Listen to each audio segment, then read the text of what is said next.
మానవ జీవితమే ఒక మహాభారతం, అది మంచి చెడుల రెంటి నడుమ నిత్య ఘర్షణం. ఇక్కడ ధర్మరాజును సమర్థిస్తున్నాడు. అంటే పరమాత్మ ఎప్పుడు వ్యక్తుల్ని సమర్థించరు. ధర్మాత్ములు, జ్ఞానులు, తత్వవేత్తలు అందరూ అంతే, వ్యక్తుల్ని సమర్థించరు, పరిస్థితిని బట్టి ధర్మాన్ని సమర్థిస్తారు. ఆ ధర్మం ఎవరు వైపు ఉంటే వారిని సమర్థించినట్టే కావచ్చు. అదర్థం చేసుకోవాలి. కానీ ఓసారి వారిని సమర్థించారు, ఓసారి వీరిని సమర్థించారు. ఏ ఎండకా గొడుగు పడుతుంది, ఏ ఎండకా గొడుగు పట్టాల్సిన అవసరం తత్వవేత్త అయిన వాడికి ఉండదు. అసలు ఎండే మా మీద పడదు, మాకు గొడుగు అవసరమే లేదు. మీకు ఏం తెలుస్తుంది జ్ఞానుల గురించి, తత్వవేత్తల గురించి? మాకు అవసరం లేదు గొడుగు అనేది. మా ఎండ మా మీద పడదు. ఎండకంత ధైర్యం ఉండాలి మా మీద పడడానికి, తాత్విక శిఖరం మా మీద ఉన్నాక. ఆ తత్వవేత్త అయిన వాడు ఎప్పుడు ధర్మాన్ని సమర్థిస్తాడు. ఆ ధర్మం ఒకవైపు ఇటువైపు, ఒకసారి ఇటువైపు ఉండొచ్చు, ఒకసారి అటువైపు ఉండొచ్చు. దానికి ఎవరేం చేస్తారు? వారిని సమర్థించామనుకుంటే పొరపాటు. అంచేత శాశ్వతంగా ఎవరిని సమర్థించరు. అది చెడ్డ విషయం ఏం కాదు. ఏ ఎండకా గొడుగు పట్టడం కాదు, ఎప్పుడూ ధర్మాన్ని కాపాడే గొడుగు పట్టడమే లక్ష్యం. అందుకని కృష్ణుడు అంతే అంటున్నాడు. అంచేత ఇక్కడ చెప్పు, ఆ కౌశికుడు అబద్ధం చెప్పి ఏమో నాకు తెలియదు అనుకుంటే సరే, మరి ఇదే పరిస్థితి ఇంకో ఋషికి వస్తే చూసిందేమో కన్ను, చెప్పేదేమో నోరు, చూసిన కన్నేమో చెప్పలేదు, చెప్పేనెవరేమో చూడలేదు, నేను ఎలా చెప్పను ఉంటే ఆ దొంగలు అర్థం కాక ఈయన భాష వెళ్ళిపోయారు. ఆ రకంగా వాళ్ళ ప్రాణాలు కాపాడాడు. ఒక లేడిపిల్ల ప్రాణం కాపాడడానికి ఆ ఋషి అబద్ధం ఆడితే, బాటసారులు 10 మంది ప్రాణాలు కాపాడడానికి ఈ కౌశికుడు అబద్ధం ఆడితే వచ్చిన నష్టం ఏమిటండి? అంచేత ఎప్పుడూ సత్యం కంటే అహింస గొప్పది, కానీ ధర్మం కంటే అహింస గొప్పది కాదు, గుర్తించాలి మనం. దేశం కొన్నేళ్లుగా అక్కడే పొరపాటు పడుతుంది. ధర్మం కంటే అహింస గొప్పది కాదు. హింస ద్వారా ధర్మాన్ని నిలబెట్టవలసిన పరిస్థితి వచ్చినప్పుడు అహింస పన్నాలు వల్లించద్దు. అవతల వాడు హింసకు దిగినప్పుడు హింసకు దిగైనా ధర్మాన్ని నిలబెట్టాలి. దానికి ఇంకో కథ చెప్పాడు.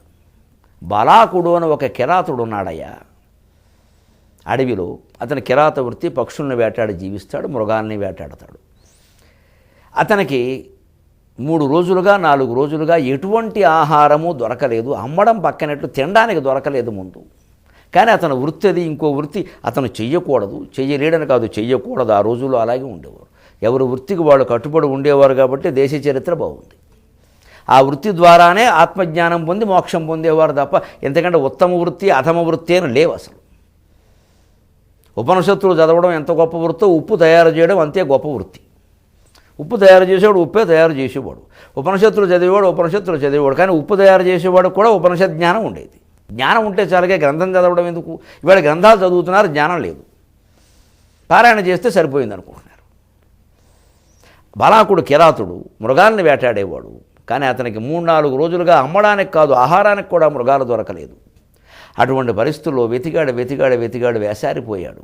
ఒక గుడ్డి మృగం నీళ్లు తాగుతోంది. ఆ మృగం తప్ప మరొక మృగం లేదు. ఇతనికి 4-5 రోజులుగా ఆహారం లేదు, సొమ్మసిల్లిపోతున్నాడు.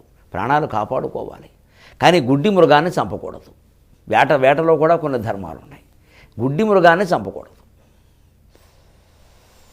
అని ఆలోచించి ఇంత పరిస్థితి వచ్చాక నేనేం చేయలేను, నాకు దొరికింది ఇదే మృగం 5 రోజులుగా, నేను ఎక్కడ నియమాలు పాటించను అని వేసేశాడు. ఆశ్చర్యం ఏమిటంటే ఆ గుడ్డి మృగం చనిపోయింది. అది ఒక గంధర్వుడైంది. అది శాపవశాత్తు గుడ్డి మృగమైంది. ఆ గంధర్వుడు వెంటనే ప్రత్యక్షమే, నాకు ఈ జన్మ పోగొట్టి ఉత్తమ లోకాలు ఇచ్చేవయ్యా అని చెప్పి ఇతనికి గొప్ప వరం ఇచ్చాడు. ఇతనికి పుణ్యం వచ్చింది, స్వర్గానికి వెళ్ళాడు. కిరాతుడుగా తన ధర్మాన్ని తాను పాటించడం కోసం హింస చేసినా ఇతనికి స్వర్గం వచ్చింది. కౌశికుడు తన ధర్మాన్ని తాను పాటించకుండా, ఋషిగా అహింస అనే ధర్మాన్ని పాటించకుండా నిజం చెప్పడం అనే దానికే మూర్ఖంగా ప్రాధాన్యం ఇచ్చినందుకు అతనికి నరకం వచ్చింది. గమనించు అర్జున అన్నాడు. వెంటనే అర్జునుడు కత్తి లోపల పెట్టేశాడు.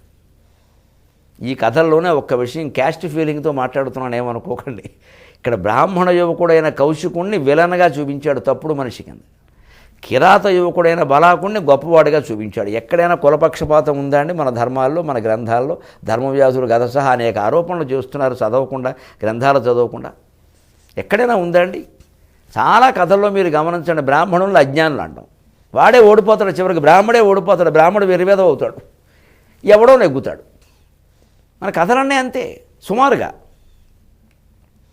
అంచేత మన సాహిత్యంలో ఎక్కడా కులాభిమానాలు లేవు. వ్యక్తులకు ఉంటే ఉండొచ్చు, వాళ్ళు ఏదైనా ప్రచారాలు చేసి ఉండొచ్చు. దానికి వ్యాసుడు, వాల్మీకి వారెందుకు బాధ్యత వహిస్తారు?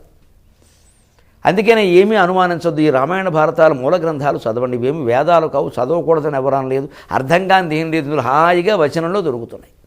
చదవండి, మూల గ్రంథాలు చదవండి. చిన్న కథలు కూడా చదవండి. భారతంలో చిన్న కథలని కొంతమంది వేశారు. ప్రయాగ రామకృష్ణ గారు వేశారు ఇదివరకైతే, మరి ఇప్పుడు కూడా కొన్ని ఉన్నాయి. ఆ చిన్న చిన్న కథల్లో గొప్ప తత్వం ఉంటుంది. అప్పుడు శాంతించి అప్పుడు ఒక్క మాట అన్నాడు, ఇంకాస్త శాంతింపజేయడం కోసం, నీలో పౌరుషోద్దీపనం కోసం ఈ మాట అన్నాడయ్యా. నీకు పౌరుషం రావాలి, కర్ణుని చంపడానికి వెంటనే వెళ్ళాలి నువ్వు అనడం కోసం ధర్మరాజు అన్నాడు, కానీ నిన్ను అవమానిద్దామని కాదయ్యా.